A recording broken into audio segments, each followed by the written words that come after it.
3intromusic.com layout track. Hi guys, welcome back to Business Studies Made Easier.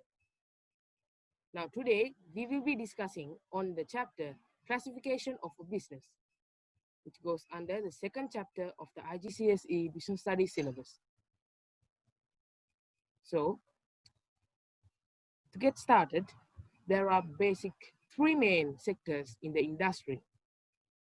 All the businesses are classified into three main sectors, starting from the primary sector, the secondary sector, to the tertiary sector.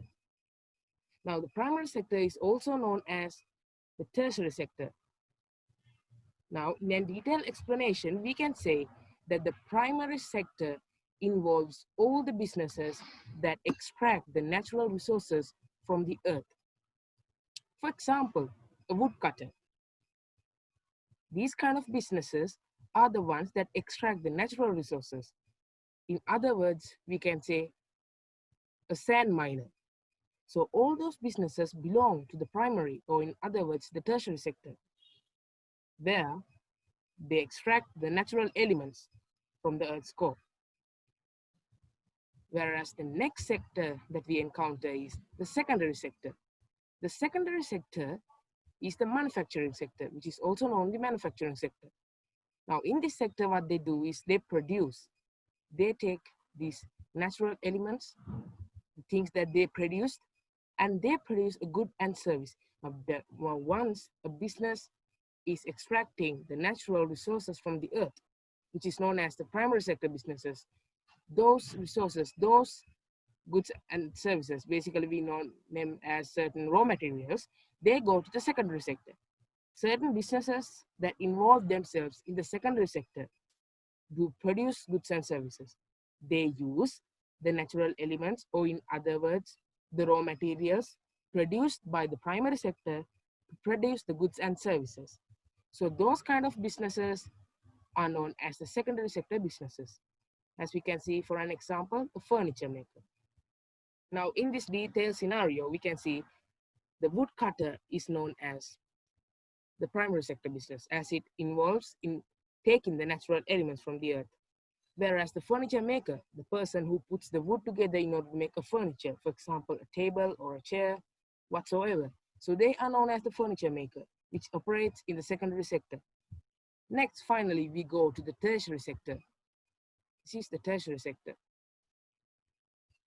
which is also known as the service sector. This is the tertiary sector. Now, over here, this includes certain businesses such as retailers, bankers, and transportation businesses. Now, they don't involve in producing any goods or service, or they don't involve in extracting anything from the earth. What they do is they support these other two sectors of the industry, such as the transportation. Transportation supports in the primary sector. For example, if a person cuts wood, if there's a woodcutter who is cutting wood, mainly his business, he will be needing transportation. He will be needing transportation assistance to transport his raw materials. And in the secondary sector, after producing the goods and services, the particular furniture making business will be needing the transporters to transport their goods and services to their customers. So likewise, the tertiary sector involves all the businesses that operate in helping or assisting the other sectors in the industry, the other industry operating in the sectors. As you can see, the primary sector and secondary sector is being assisted by the tertiary sector. Moreover, this includes banking, insurance, and other sort of services. So here it is necessary that you remember the definitions, as they will be questioned in the exam. Same over here. Here they give us some in detail examples of the sectors. As you can see,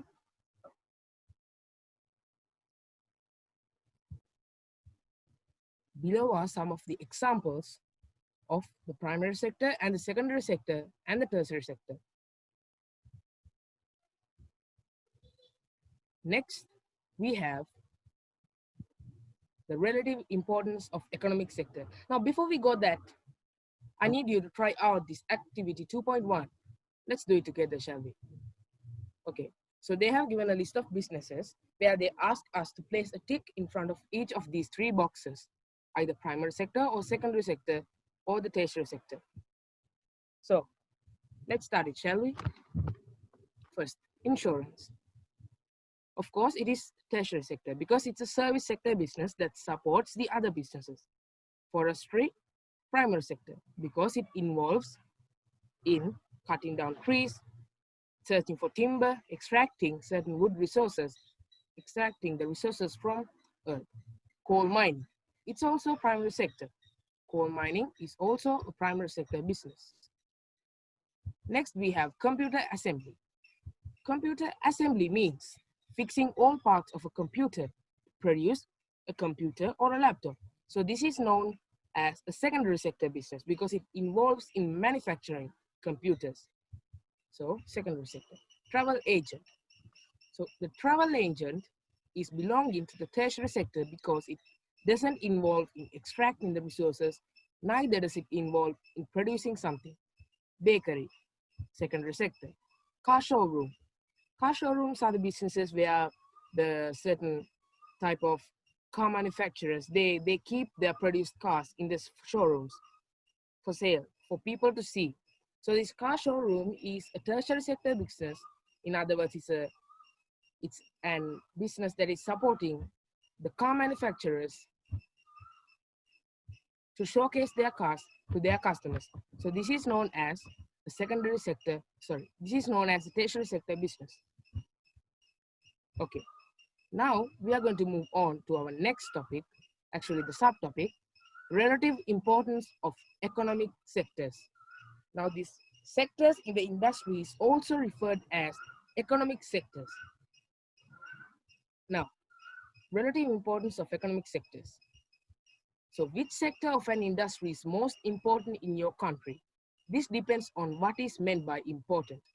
Usually the three sectors of the economy are compared by the percentage of the country's total number of workers employed in each sector, or in another method we can see which sector plays an important role in an economy through the value of output of goods and services and the production and the proportion this is of total national output. So the importance or the domination of each sector in an industry, which means either primary sector or secondary sector or tertiary sector.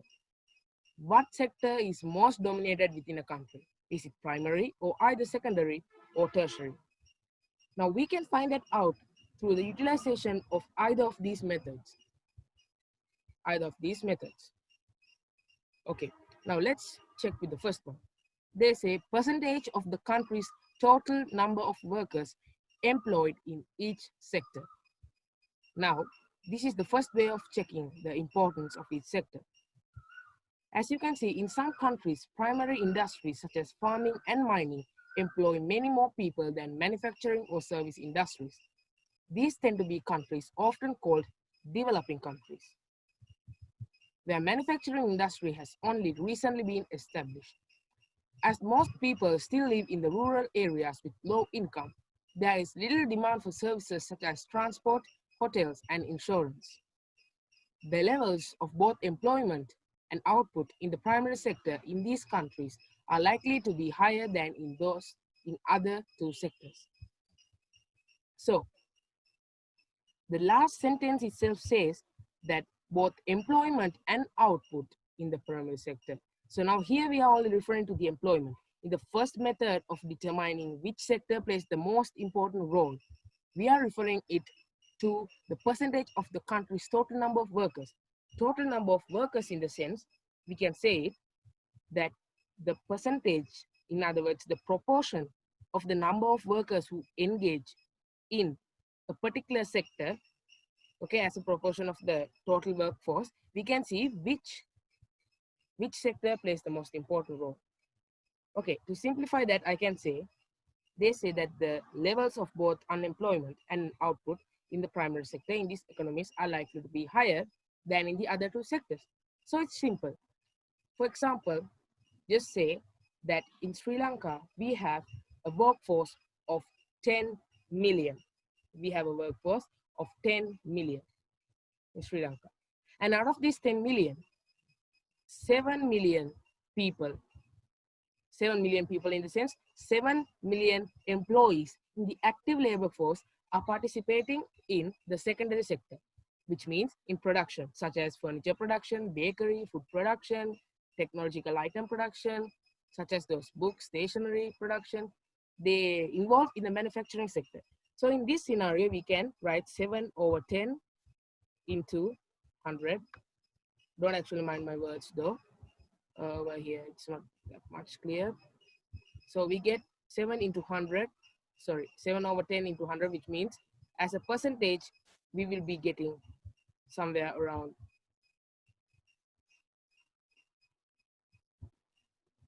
70%, which means 70% of the total labor force, of the total active labor force in Sri Lanka is participating in the secondary sector. So in this way, by using the first method, we can say that the secondary sector is most important or the most dominant sector in the economy of Sri Lanka. So likewise, in a particular economy, if there are more people, or if there are more percentage of people engaging in a particular sector, that sector is said to be more important or dominant. So now the first method of estimating the importance is done. Next, we have the value of output. The value of output, simply the value of output belonging to each sector. For the primary sector, we can take the output such as the trees, the timber, or the natural minerals, the diamonds, the sand, the soil, the things that are extracted from the earth. For secondary sector, as a mean of output, we can take the tables, the stationery, certain technological items, houses, cement. Likewise, for tertiary sector, we can take certain services, banking. Likewise, in other words, we can say hotel, hospitality. Likewise, those are the means of output for each of these three sectors. So they say that the value of the output, it's not in quantity, because we cannot take it in quantity, because when it comes to the tertiary sector, in certain situations, we might not be able to categorize them into quantities. For example, if you take insurance, they never produce anything. I mean, they doesn't produce something, but they offer a service. Service is intangible. Service is intangible. So in this case, we cannot say the number of output. We cannot say the number of output. We say the value of output. Because, for example, if the insurance service is provided by $20 for each person, we take it as the value of output. So that's why the word value is really important. The word value is really important. Even though you can take the tertiary, even though you can take in the secondary sector and the primary sector the quantity of output, in the tertiary sector, you never can take it. It's about value. So we say value of output of goods and services and the proportion of this as a total national output. So, for example, once again, we have Nigeria. In Nigeria, 7 billion, okay, 7 billion whatsoever. Okay, let's take USA. In USA, 7 billion US dollars, a value of 7 billion US dollars is the value of 7 billion US dollars output is being categorized for the tertiary sector. It is being owned by the tertiary sector. In the tertiary sector, the value of output is 7 billion. Whereas the total national output value, or in other terms, the GDP. If the GDP is 15 billion, okay, this is just an estimation. This is just an assumption for an example purpose. So if this total is 15 billion, if the GDP is 15 billion, and the output belonging to the tertiary sector is 7 billion in value, if we take 7 over 15, as a percentage, we can say that the tertiary sector is more dominant because it has an percentage belonging of 60%. It is 60%, which means that the other sectors of the industry are less dominant.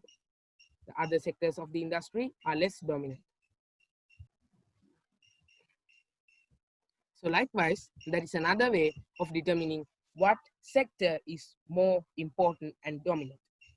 So next we are moving on to the changes in sector importance. The changes in sector importance. This is a really important topic. This is a really important topic. Changes in sector importance. So now, up to now, just a small revision I can say. We have discussed what are the sectors in an industry or the sectors in an economy, and how to estimate, or in other words, how to measure the importance, how to measure, the word measure is important, how to measure the importance of each sector. We have discussed that there are two methods. Next, we move on to changes in the sector importance. Now, if you take a particular country, the sector that they operate in, the dominant sector that they operate in, will be changing over time.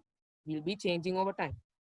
If you take, for an example, USA, the USA in the past might have been operating in the in the primary sector. They might have been operating more in the primary sector.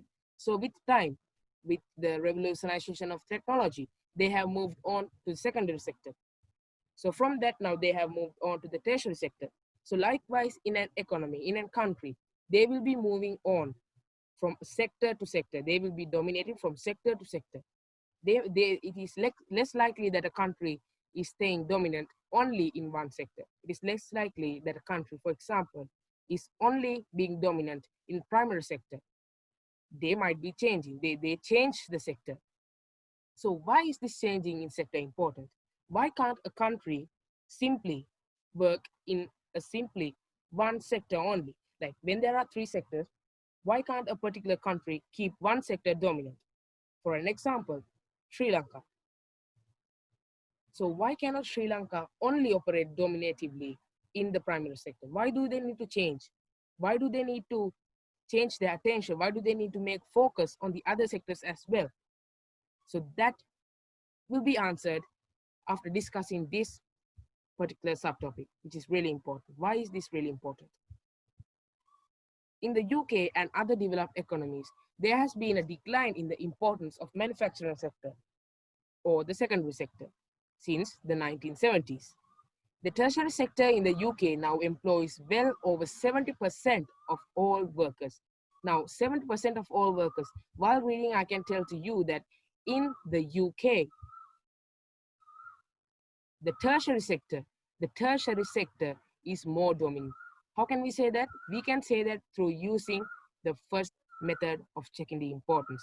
They say that well over 70% of all workers, which means that more workers are being employed in the tertiary sector. More workers are being employed in the tertiary sector means the tertiary sector is more dominant in the economy of UK.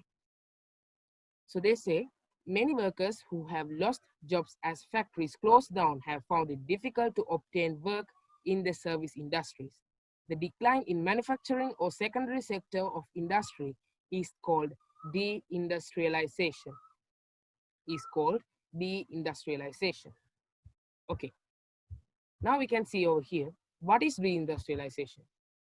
Now, even they themselves said that the decline in manufacturing or secondary sector of industry is called deindustrialization. To further explain this term deindustrialization, I can take an example. Okay, let's take India. Okay, this is actually an assumption. Let's take India. Now, if in the past decades, if India is operating dominatively in the manufacturing sector, which means the secondary sector, and with time, if they are going to close down the secondary sector now, with time, if they are going to mitigate their production, if they are going to mitigate their manufacturing, which means they are going to close down factories and they are going to move on to the tertiary sector.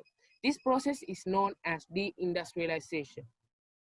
For example, closing down factories, stopping their manufacturing process to a certain extent, and diverting more and more resources for the tertiary sector. This process is known as deindustrialization.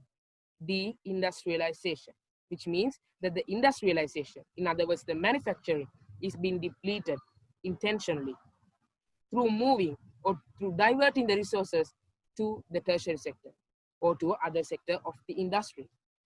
So in continuation, we can see they say, in China and India, the relative importance of the secondary sector has increased since the 1980s compared to the primary sector. However, in both economies, many of the tertiary sector industries are now expanding more rapidly than those in both the primary and secondary sectors. There are several reasons for changes in the relative importance of three sectors over time. Okay, they say that there are several reasons for changes in the relative importance of three sectors over time. Now, they say that China and India have a relatively importance of the secondary sector, which means that in China and India, the secondary sector is dominant within the sectors of industry compared to the primary sector. Compared to the primary sector, the secondary sector is more dominant.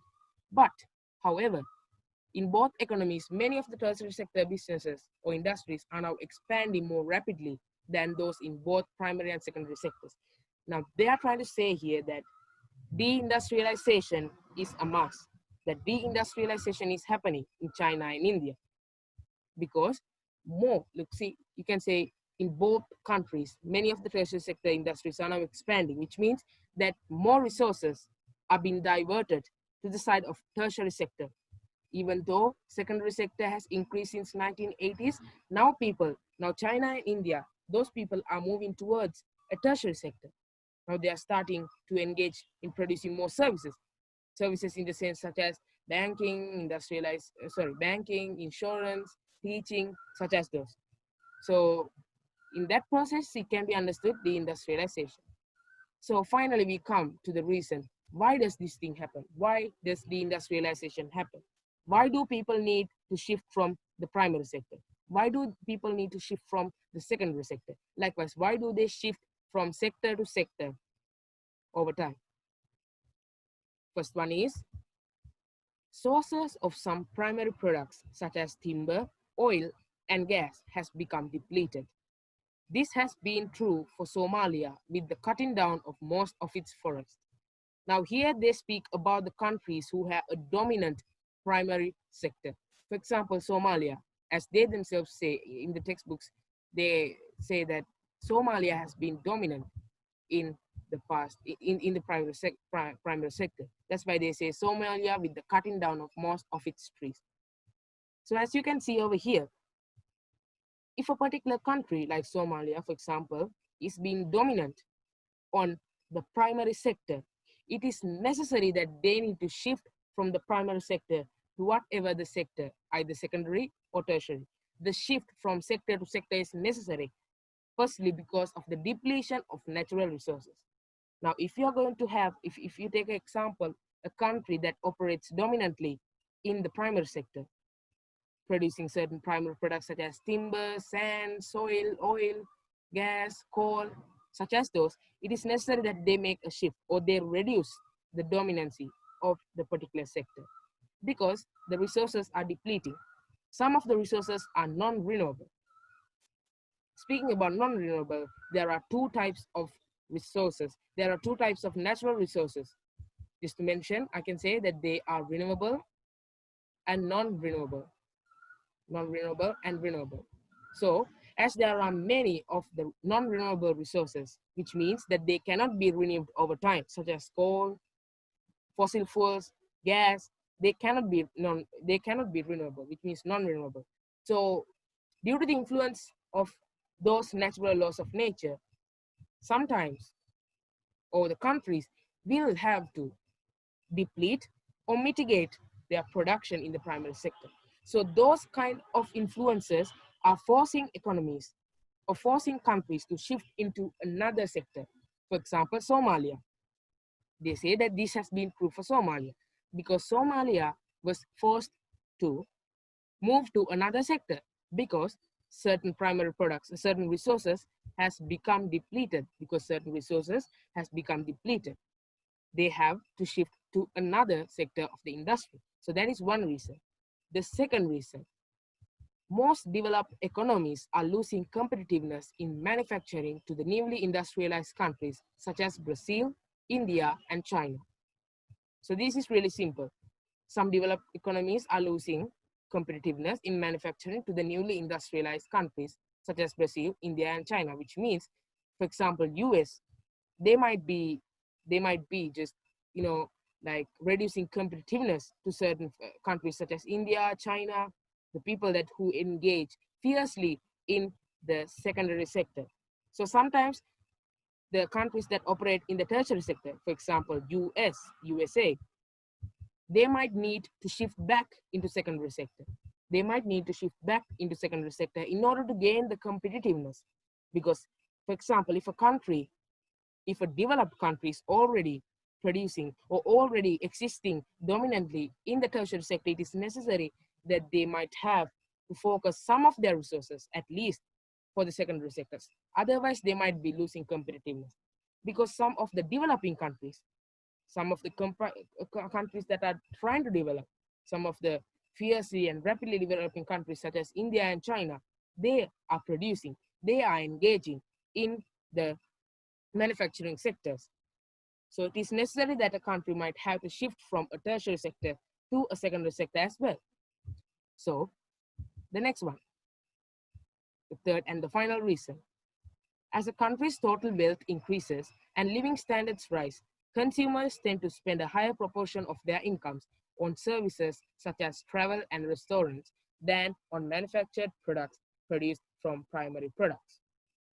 Okay, so they say that a country might need to shift to the tertiary sector. Now there they refer to a country either operating in the primary sector or in the secondary sector. For example, once again, let's take Sri Lanka. If Sri Lanka is operating in the primary sector, over time, they will be shifting to the secondary sector due to reasons such as the depletion of natural resources, or they are or they want to be competitive with the other countries. So for those kind of reasons, they will be shifting to the secondary sector. So once the country's wealth increases and once the people have more money, which is also known as money supply, that you will be learning in the future of our lessons. Once the money supply, once the wealth in a particular country increases, there will be more tendency to move to the tertiary sector. Because, for example, let's see, if a country is working, if the country is being active in the secondary sector or in the primary sector, they might have been earning wages, they might have been producing for a long time, they will be exporting. For example, if Sri Lanka has been operating in the secondary sector for 100 years, within the span of the 100 years, they might be producing, they might be exporting, they might be selling the products, they might be doing lots of things, high wages, paying salaries, making machinery, making orders, exports. So likewise, when the country's wealth is increasing, when the workers who work in the secondary sector, in the span of these years, they have been earning high wages, so they have been saving, there had been infrastructural developments. So with all these factors, the people's wealth will be increasing.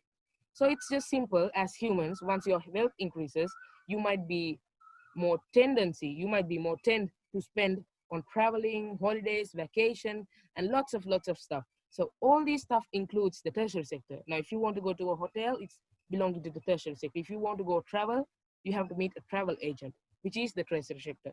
If you want to go schooling, of course, schooling is a service, it's a tertiary sector. So once your wealth increases, more and more the people will be focusing on the tertiary sector. So once the demand for these tertiary sector products, for these services increase, of course, the quantity that they produce will be increasing, which you will be learning in the further lessons. Just to make an explanation, I'll be bringing you these factors in detail. So somehow, when the wealth increases, more and more resources will be diverted to the tertiary sector. So due to the influence of certain factors such as these, a country sadly cannot stay in one sector. They will have to shift. They will have to shift from one sector to another, from another to another. Likewise, they have to make shifts over time. So I hope you understood why the changes in the sector is significant and why is it inevitable. You might have understood that. I hope you received and sound knowledge about that. Next, we have a mixed economy. Now, I know that this is totally diverted away from the subject. All this time we have been learning about the sectors in the industry, production, the primary sector, production sector, which means the secondary sector, and the tertiary sector. Now we have learned about that. Now we are moving on to kind of a different lesson. It's actually a small part. So what is it about? It's about mixed economy. Now the people who are doing economics might have heard about these terms more than a dozen of times. So what is a mixed economy? What is a mixed economy? As you can see in the definition, it is really essential that you study the definition as they will be questioned in the exam. A mixed economy has both a private sector and a public sector. So in a country, you have the private sector and the public sector. Now, I'm pretty much sure that you have heard about these two terms, private sector and the public sector. So a mixed economy is where in a country they have both the private sector and the public sector. Pretty much the mixed economy exists in almost all the countries in the world, such as Sri Lanka, USA. If you take, like, a majority of the countries operate under a mixed economy where you can rarely see a command economy where it only includes the public sector. Anyways, as our lesson today is about mixed economy, we will be studying in detail about the definitions of the private sector and the public sector. As the mixed economy includes all those two types of sectors, the private sector and the public sector, we will be learning what is private sector and what is public sector. So, private sector. Private sector means businesses not owned by the government. These businesses will make their own decisions about what to produce, how it should be produced, and what price should be charged for it. Most businesses in the private sector will aim to run profitability. Even so, there are likely to be some government controls over these decisions, and these are explained in other chapters in the book. Of course, these are much more dense lessons, which includes into the macroeconomic and the economic parts. But as you can see, the private sector basically is where the individuals, a people, or in other terms, this doesn't include the government. This is not what is owned by the government. You might have heard about private schools, private shops, private hospitals. Now, these private stuff, they are being owned by a private individual. This doesn't involve the government. Government does not own these stuff. So over here, the particular person, the particular owner will be thinking about what to produce, how to produce it, which price they have to charge it. Like, they freely just think about it. It's the private sector after all. The government doesn't own them. The next is the public sector. Public sector involves the government or state-owned enterprises. Government or state-owned, which means it is owned and controlled by the government. The government or other public authority makes decisions about what to produce and how much to charge for customers. Some goods and services are provided free of charge to the consumer, such as state health and education services. The money for these comes not from the user but from the taxpayer. Objectives of private sector and public sector businesses are often different. So now there's a drastic difference between these two sectors. Okay, now there's a drastic difference between these two sectors. Now, another thing that I want to mention is not to confuse this word sector with the thing that we learned previously, secondary sector, tertiary sector. Now, those sectors are simply the categorization of the type of the goods or services they produce, the type that the economy exists in, either it's manufacturing or primary sector or tertiary sector. Here it's an overview. Here they speak about the control, the ownership. Okay, now there can be a country which is a mixed economy where there is a private sector and a public sector. And now in that country, the country can be dominant in either of the primary or the secondary or the tertiary sector. Okay, so even though a country is private sector or public sector or whatever, they will be having the three sectors of the industry, primary, secondary, and tertiary. They will be having it. This is kind of an overview of the ownership of the businesses, the control of the businesses, such as this. Do not confuse it. So, as I was saying, private sector, this is where the people by themselves, the owners by themselves, the private owners by themselves makes the decisions. And another important thing is that they aim profitability. They need profit. Private sector businesses need profit. Now, just to ask a question, have you ever seen a private school giving education without charging? No, because they need to make a profit. Simply, they might be charging more than the costs that they acquire in giving the service or the good. That is to make a profit. That is just to make a profit. So they are profit conscious. One of their major objectives is profit. Not only profit, but one of the major objectives is profit. They are profitable. Whereas the public sector, they have the objectives of giving a service to the economy, to giving a service to the general public. Actually, this objective lesson is discussed in detail, in really detail, in the chapter 4, which I will be bringing to you in the further lessons. So the public sector is simply different because it is like giving the services in free of charge or at a lower price, in an affordable price, because they are not conscious about profit. They are state-owned, they are owned by the government. They are totally different. As you have heard, a public sector school, a public school, a government school is totally different from a private school. They give it at a more affordable price, sometimes free of charge. They have a totally different control. They are being controlled by the government, whereas the private sector schools are being controlled by the specific owner or someone. So likewise, all the businesses that operate in either of those three sectors that we discussed in the past time, as we discussed, all the businesses that operate in either of the secondary or the primary or the tertiary sectors are being controlled and owned by either the private sector and the public sector. But here we are learning about the mixed economy. So guys, this is including both the private sector and the public sector. Not only just one sector, both are included. Like in the country, the private sector and the public sector, both of them include, and together they run the economy. So this is known as the mixed economy.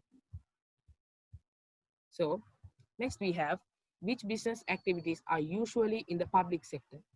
So now in an economy, as I said, that they together function to foster the economy, together they do it. So they have kind of like not divided, in fact, they have a specific type of business activities that are operated under each sector. So certain essential services or certain essential goods are being operated. Certain essential business activities are being usually carried out by the public sector. Health, education, defense, public transport, water supply, and electricity supply. As you can see, almost all of these activities are really crucial for an economy to run smoothly. In other words, these are kind of needs. These are really important for survival, especially water supply and electricity supply and public transport. So these kind of things are being given to the public sector. Like in many of the countries, you might have seen public schools, public education, public defense, public transport, public supply, all these government-owned institutions, you might have seen them. The electricity is being owned by the government. The water is being owned by the National Electricity Boards. Health is done by the National Educational Board. The defense is done through the three forces, Navy or Army and whatsoever. So all of them are owned by the government. They are the public sector. Now, actually, this is done because it is really, they must make it really important that they provide these services at an affordable and certain kind of a fair price. And they must ensure that this service is available to all people. So due to certain reasons such as those, the health, education, defense, and public transport, water supply, electric supply, and etc., those kind of business activities are mainly operated by the public sector to ensure that they smoothly run and they are being given to everyone. Because just think, if water supply and electricity supply is being handed over to the private sector, sometimes they might be charging high prices. There can be monopolies, which I will be discussing in the further chapters. So in this situation, some people might not be able to afford water supply. Some people might not be able to afford electricity supply. And same thing about the education. So it is understood that the public sector takes on the role of producing or engaging themselves in these kind of important business activities. Now, even the private sector has the right to do these activities, but what I'm trying to say here is that it is essential for the government also to produce these kind of activities. Now, education, if you say in a mixed economy, both the private and the public sector does it. But it must be made sure that the public sector also produces education just to make it more affordable and, of course, just to make it more fair. Next, we have the mixed economies, recent changes. Mixed economies, recent changes. The recent changes in the sense, the recent changes that happened in the world in terms of mixed economies. In recent years, many governments have changed the balance between the private sector and the private in the private sector. Oh, okay, now this is a printing mistake, by the way.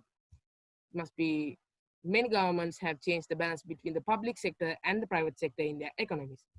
They have done this by selling some public sector businesses owned and controlled by the government to some private sector businesses. This is called privatization. Privatization is one of the most important terms that you will be encountering in business studies as well as in any other subject, including economics. In many European and Asian countries, the water supply, electricity supply, and public transport systems have been privatized. Why have governments done this? It is often claimed that the private sector businesses are more effective than the public sector businesses. This might be because their main objective is profit and therefore cost must be controlled. Also, private sector owners must invest more capital in the business than the government can afford. Competition between private sector businesses can help to improve product quality. So, as you can see, we speak that the mixed economies involve both the private sector and the public sector. Okay, involve both the private sector and the public sector. Now they are saying over the few years, or there have been recent changes occurring in the world where more importance or where more dominancy is going to the private sector. This is being happening due to the fact that certain public sector businesses, which means owned by the government, owned and controlled by the government, which we discussed in detail, are being turned out into the private sector business. As they have said, they have done this by selling some public sector businesses owned and controlled by government to private sector businesses. Now, this is where certain public sector businesses are being bought out by the private sector people. Just to make it familiar and simple, I could say, for example, the electricity. Now, electricity used to be given by the public sector, which means by the government. It was provided by the government. But over the recent years, as it says, that they say that the electricity has been bought out or bought by the private sector. This is where the private sector individual, which means the owner, is going to buy out, is going to pay and buy out the electricity business, the electricity production from the government sector, which means it's a conversion from the public sector to the private sector. So likewise, they say many of the productions, many of the activities that operate in the public sector have been transversed or converged into the private sector in many European and Asian countries. So why have they done this? Like, why can't they simply keep education, water, electricity in the public sector? Why do they need to make this conversion? Like, there are multiple reasons. First reason is efficiency. Efficiency is really important wherever we go, whatever we do. So in order to improve this efficiency, this conversion from the public sector to the private sector is essentially happening. So as you can see, in your own experience, you might have encountered a difference between the private sector and the public sector service. Now, if you visit public hospital, if you are to encounter or experience a public sector, a government-owned hospital service, that experience is totally different from a private sector hospital service, which means that it is more efficiency, that they are investing in more technology. The private sector people, they are more efficient. So just to increase, due to increase the productivity, which will be discussed in the further chapters in our business studies syllabus, productivity might be increasing. Efficiency, the kind of like the measure, productivity is the measure of efficiency of the usage of resources. Efficiency might be increasing. They might be using more technology, which indeed is good, which will be increasing, which will be reducing the average cost. Then will be lending hand to improve the output of a country. So when the output of a country is improving, it is really good. When the GDP, which means the total value of the output of a country, is improving, it's really good. So in order to make this happen, in order to increase the efficiency, this conversion might take place. This conversion will be taking place.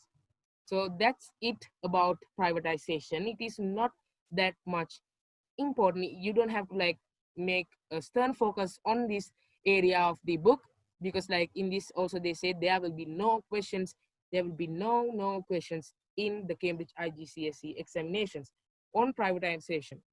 But the advantages and disadvantages of the private sector are useful to remember, which I said that the private sector is more efficient, they use more technology.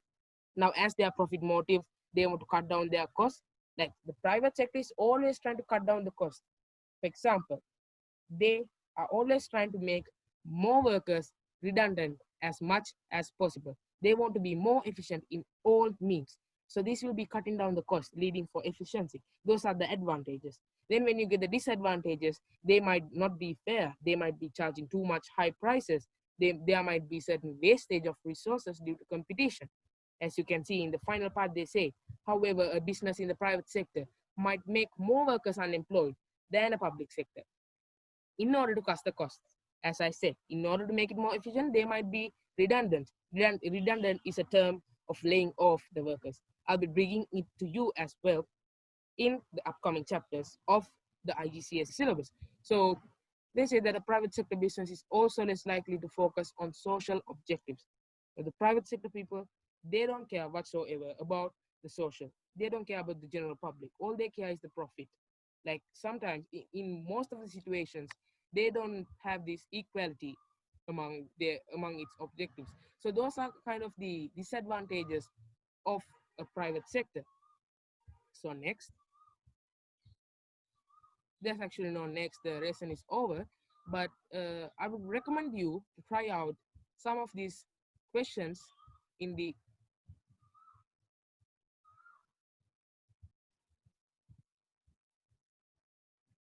so I recommend you to try out these questions so that you can have a stern understanding and self-check what you have learned today with us. So I hope that you understood this lesson and were able to grasp something, a deeper insight into the lesson, the classification of business activity. And if you have any doubts and questions, please feel free to jot down them in the comment section below, and I will make sure that I'll answer them and clarify them. So I hope to see you.